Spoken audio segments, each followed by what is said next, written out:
Sí, pensamiento crítico, como lo decía Jimena, Horacio Bernardo, filósofo, magíster. Bueno, vamos a tratar de pensar esta situación en la que estamos viviendo, cuando generalmente esta situación pide no pensar, aparentemente. Pero es necesario pensar, Es necesario. por supuesto, porque para atravesar cualquier situación de crisis, ¿no?, como esta que estamos atravesando, evidentemente el pensamiento y la práctica, o sea, lo teórico o lo que tiene que ver con lo conceptual y lo práctico en sí, son complementarios, no son opuestos. Y hay un tema fundamental que es cuando aparece, por eso se llama así la columna de hoy, el virus y los otros, cuando aparece el virus, cómo eso modifica la relación que establecemos con las otras personas. Y en particular, para pensar este tema es necesario o es bienvenida una herramienta de pensamiento que en realidad proviene de las matemáticas, que es la teoría de juegos, pero que en filosofía y particularmente que en el tema de pensamiento crítico se utiliza bastante porque nos permite cambiar la perspectiva, que es lo que vamos a ir desarrollando en la pantalla. Primero vamos a pensar cómo cambia la relación con los otros. Hay una primera cuestión que tiene que ver con lo biológico, o sea, vos fíjate, acá yo tomé dos imágenes, ¿sí?, de lugares en donde hay aglomeración de personas. Pero ¿qué es lo que sucede aquí? Nosotros tenemos un enemigo común, ¿no?, que es el virus, pero el virus no viene solo, sino que viene a través de algún portador. Por lo tanto, si hacemos la traslación, si el virus es el enemigo, pero solamente puede venir a través de otro, el otro también potencialmente es riesgoso para nosotros.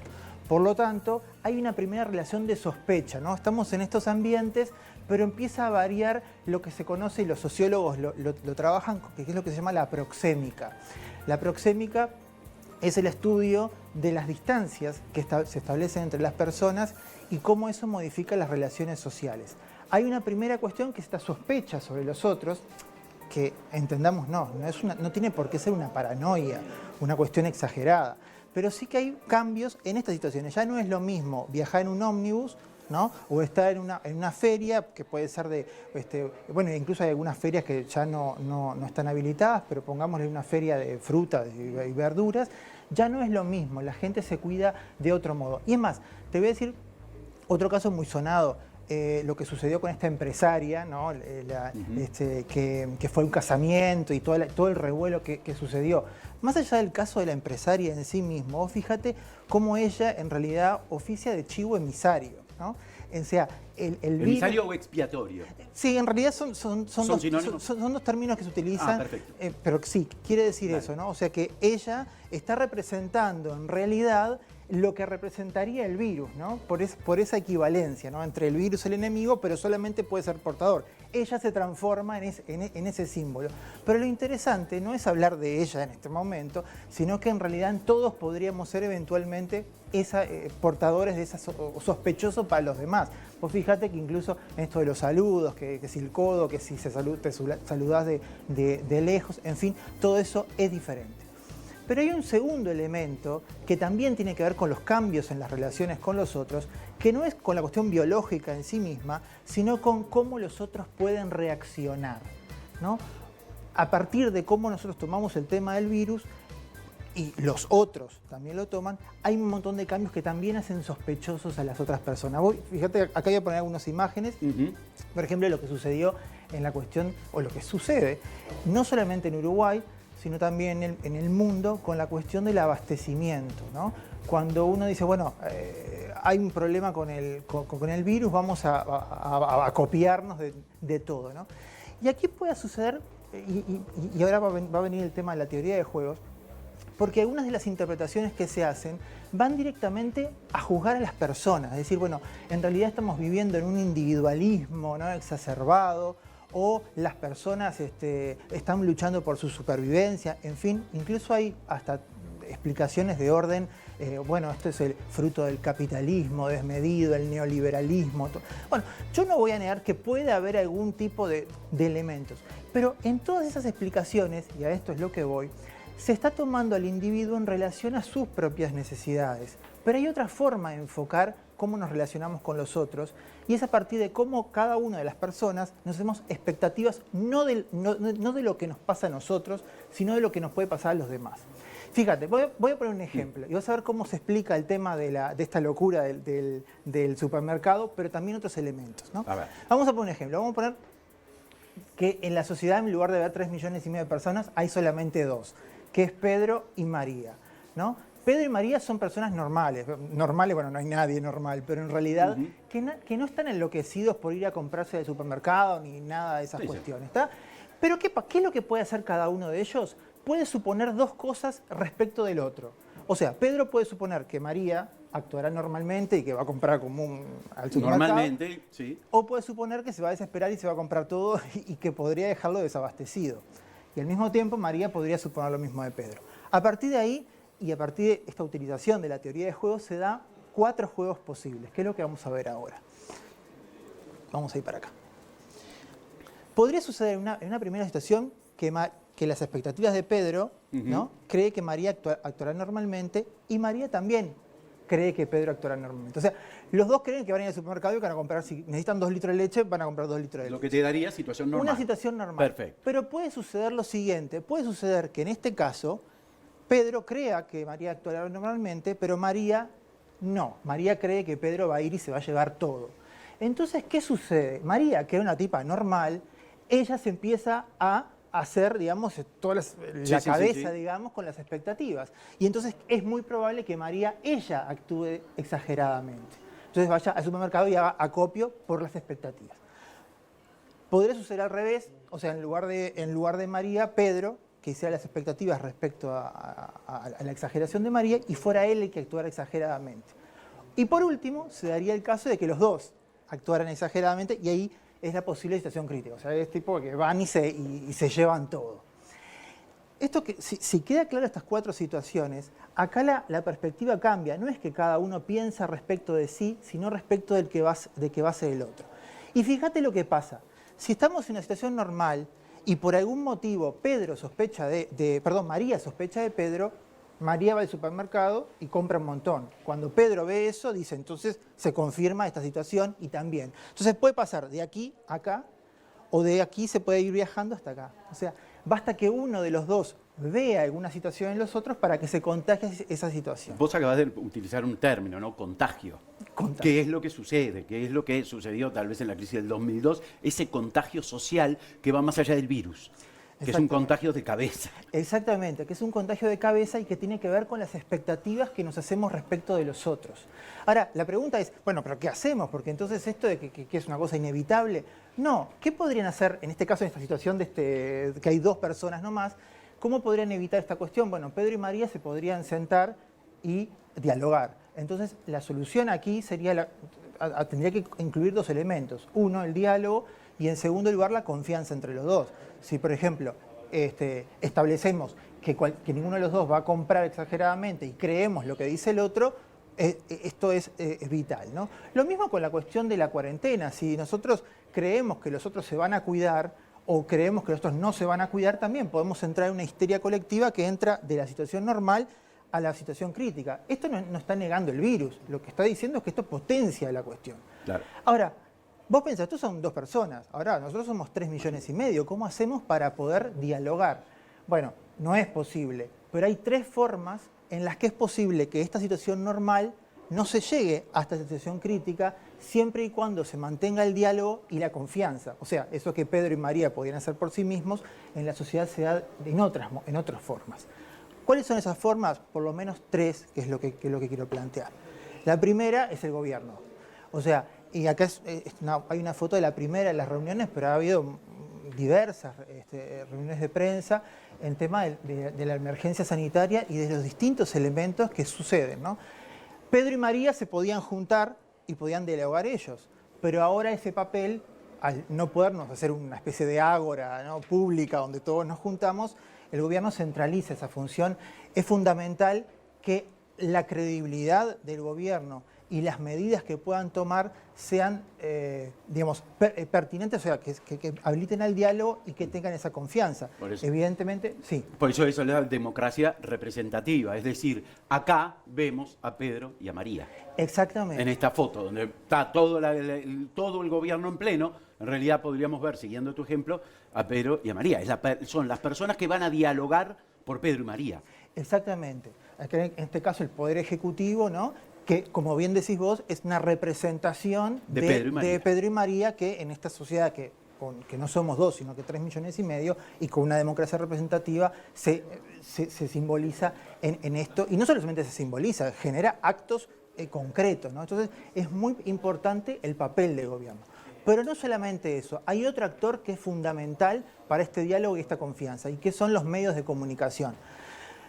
Aquí yo tomé una imagen de los diarios de la portada del martes, en la que se dio algo muy interesante y muy loable también, el hecho de que las portadas fueran todas similares. ¿Por qué? Porque los medios de comunicación tienen un papel fundamental en lo que es no el riesgo del virus, sino en la percepción del riesgo, ¿no? En esa forma de comunicar, establecer ese diálogo con la población. No son un mero nexo entre los hechos y la población, sino que también son generadores de hechos y generadores de expectativas de riesgo que influyen en ese juego entre Pedro y María que vimos y que somos todos. Por lo tanto, ese es el segundo actor relevante que establecemos como esa forma de evitar la situación crítica.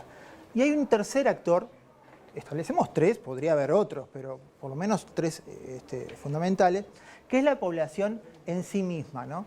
Esta es una foto en realidad de Italia, ¿no? Y creo que ha circulado mucho la cuestión de los balcones en Italia, ¿no? Está como la gente sale y canta, en fin, que es muy... A ver, y se replica acá en Montevideo, se aplaudieron a los médicos, ayer una persona salió a cantar también ópera en un balcón de Pocitos, o sea, se está replicando acá también. Esto es mundial. Exactamente. Pero más allá de lo simbólico, incluso hay también gente que se ofrece a ayudar, hay gestos de solidaridad, en fin. Más allá de... no se trata de hacer de hacer romántico la cuestión, que sí es loable, claro, la cuestión de la solidaridad, pero tiene que ver también con una forma de dialogar entre nosotros dentro de lo posible, y tenemos medios de comunicación, redes sociales, en fin, para evitar ese contacto directo, pero también una forma de establecer una confianza entre nosotros. No solamente la confianza por el gobierno o porque los medios de comunicación nos informen adecuadamente, sino también porque confiamos entre los que tenemos al lado, ¿no? Generar esa cuestión que también es parte de ese diálogo entre Pedro y María, pero en un ámbito de nuestra influencia, ¿no? Por lo tanto, estos 3 elementos, si nosotros lo vemos, el gobierno, los medios de comunicación y la ciudadanía en su conjunto, esto que somos todos nosotros, ¿no? Son 3 formas de evitar que se pase de la situación normal vía esta histeria colectiva que tiene que ver con este juego de expectativas, a una situación crítica, y podamos atravesar esta cuestión lo mejor posible desde el punto de vista de las expectativas y las ideas que nos hacemos. ¿Nos puede ayudar la filosofía para controlar el miedo? La filosofía puede ayudar. Bueno, acá hay distintas cosas que puede hacer la filosofía. Una es el tema del pensamiento crítico y otra es el tema de examinar las creencias que nosotros tenemos a partir de lo que aparece en la realidad. De hecho, y si nos remontamos a la filosofía antigua, ni siquiera la filosofía contemporánea, la filosofía fue una forma no solamente de estudiar la naturaleza o de contemplarla, sino también de estudiarse a uno mismo, a nivel individual y a nivel colectivo. O sea, cuando aparecen situaciones de crisis, es importante que pensemos que la forma de analizarlo no solamente viene desde una cuestión técnica o desde una cuestión puramente psicológica, sino hay una cuestión de examen de uno mismo y de nosotros como sociedad, que parte de herramientas de pensamiento que no necesariamente tienen que ser o desembocar en una cuestión técnica o médica. Y eso está al alcance de todos, y eso es parte de la filosofía también. Hasta hace poco sentir miedo, digamos que era, ¿no?, como una especie de moda, ¿verdad? Sentíamos miedo porque si un asteroide va a pegar contra el planeta. En fin, hoy se hizo realidad. La amenaza es absolutamente real. Por eso, las personas que sientan miedo y se protejan en demasía, o consuman y compren absolutamente todo, o no sientas miedo, o andes por la calle, a todos hay que respetarlos. Porque la situación es absolutamente excepcional. Una sugerencia, digo, en casos de crisis, y en este caso como es una crisis global, prestarle atención a la academia. En esos momentos no son las redes, no es tu vecino, no es la doctora de un centro de prestación de salud, no es casos individuales, prestarle atención a la academia, a los que saben, en este caso, insisto, de crisis. Más allá de lo que uno pueda decir en las redes sociales y que sea cierto, más allá de que un audio de WhatsApp nos diga que hay 392 casos sospechosos, que seguramente lo sean, no, eso no, pero más allá de eso, en casos de crisis, prestarle atención a la academia. En este caso, la academia son los médicos. Si hubiera problema con los motores de los autos, la academia serían los mecánicos. Hoy por hoy, insisto, más allá de todo lo que se diga en las redes y de las personas con las mejores intenciones que digan lo que dicen en las redes, prestale atención a los que saben. En este caso, la academia. Un ejemplo, lo que pasó con los puentes de UPM, Uruguay y Argentina. Cuando tenían que hablar los científicos, que eran quienes podían decir esto contamina, no se los escuchó. Pasamos 6 años. Ahora, en este caso, repito, me da a mí, mi opinión es esa. Prestémosle atención a los que saben. Y los que saben son pocos. Sí, por un lado, o sea, eso que dices es fundamental y sobre todo en épocas... Voy a volver a la cuestión Sí. de este panel, ¿no? La cuestión es poder generar el hecho de, a nivel de las expectativas, no pasar de esta situación a esta otra. Siguiente. Claro, y lo que vos decís es fundamental, sobre todo en el tema de los medios de comunicación, que está la opinión experta y la opinión de lo que se habla, en fin. Pero también, y eso es importante, y creo que eso tiene que ver con el pensamiento crítico, aún en situación de crisis, es que nosotros no perdemos la capacidad de pensar. O sea, sí prestar atención al gobierno, prestar atención a la academia, prestar atención a los medios de comunicación, a todas las cuestiones. Pero nosotros nunca podemos perder la capacidad de pensar.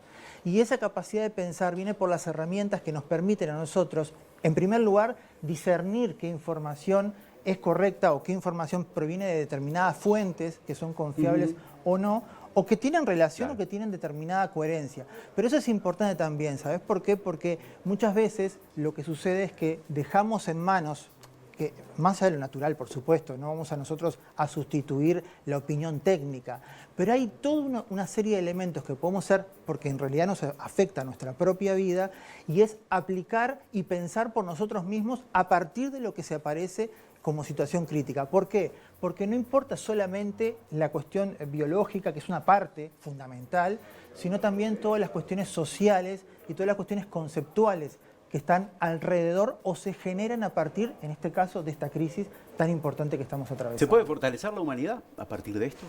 Yo creo que se puede fortalecer varias cosas. En primer lugar, creo que se puede fortalecer el gobierno, creo que se puede fortalecer, para hablar de los tres elementos, los medios de prensa y la ciudadanía. ¿Por qué? Porque sucede ahora que tenemos un enemigo en común. Y cuando sucede estos casos, cuando hay un enemigo en común, lo que hay elementos que en momentos normales aparecen como controversias, que ahora nos permiten estar como enfocados hacia un lugar específico. Cuando sucede esa unión, digamos, bueno, quien pueda tener un papel fundamental en hacer ese nexo para atravesar ese enemigo común, luego de que se atraviesa la crisis, aparece como fortalecido sin duda alguna. Sin duda. Entonces comentábamos un poco fuera de micrófonos, ¿no? Mi recuerdo de algo parecido en torno a esto es la salida de la dictadura. Cuando los uruguayos teníamos un solo enemigo. En ese caso que era una salida a la democracia. Y la relación entre los políticos, entre los partidos y entre el pueblo eran la misma. Éramos los mismos.